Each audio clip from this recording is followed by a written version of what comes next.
Assalamualaikum warahmatullahi wabarakatuh. Saya Heri Darman selaku Ketua Umum Perpemindo mengecam keras apa yang terjadi di negara Malaysia.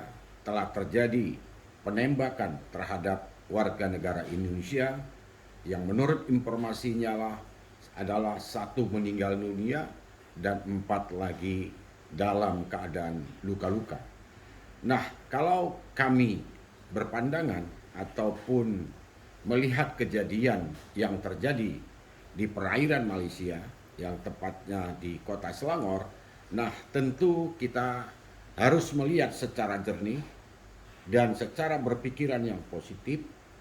Apa yang kami mendapatkan informasi saat ini hanya berkembang di media-media adalah warga negara Indonesia ini, apakah dia seorang pekerja migran Indonesia yang masuk secara resmi ataupun tidak. Nah, tentu kita tidak melihat dari sudut pandang seperti itu. Yang kami lihat adalah ada warga negara Indonesia, menurut yang kami lihat di media adalah mereka keluar dari Malaysia melalui lautan dan terus akan menyeberang ke negara Indonesia.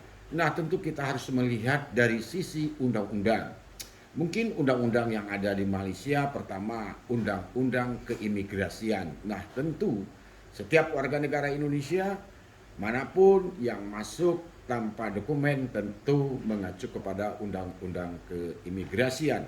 Nah, yang kedua kami melihat adalah karena melalui laut, ya mungkin saja menggunakan undang-undang kelautan ataupun undang-undang maritim yang ada di Malaysia. Nah, yang menjadi pertanyaan kita adalah yang beredar di informasi di media adalah mereka adalah di dalam perjalanan mungkin menuju ke Indonesia. Nah, ada patroli yang melihat ada speedboat ataupun ada tongkang apapun lah sebutnya, terus mereka dikejar. Nah, menjadi pertanyaan kami adalah yang belum kita pahami adalah bot yang dibawa sebesar apa dan kapal patroli yang digunakan oleh Malaysia sebesar apa. Nah, kalau kita melihat secara akal sehat, apakah kapal yang dibawa itu cukup besar dan cukup untuk menabrak kapal patroli Malaysia ini? Mungkin pasti saya rasa kapal patroli Malaysia tentu lebih besar apa yang dibawa oleh warga negara Indonesia, mungkin tongkang ataupun sampan apapun, pompong lah namanya. Nah, di situ alasan yang saya mendengar bahwa kapal-kapal warga negara Indonesia itu menabrak 4 kali. Nah, kalau kita bicara menabrak, berapa sih kekuatan penabrakan itu? Nah, yang kedua, kenapa terjadi penembakan? Nah, di situ juga apakah kapal patroli maritim yang di laut Malaysia ini, apakah itu sudah dalam keadaan terdesak harus melakukan kekuatan yang berlebihan, yaitu menggunakan senjata. Nah, tentu katanya dari perahu ini apapun bentuknya, sampan, melakukan penyerangan pakai parang. Nah, inilah kronologis ini yang belum kita mendapatkan penjelasan. Apakah penyerangan itu melalui kapal, pompong? Apakah penyerangan itu mereka naik ke kapal patroli?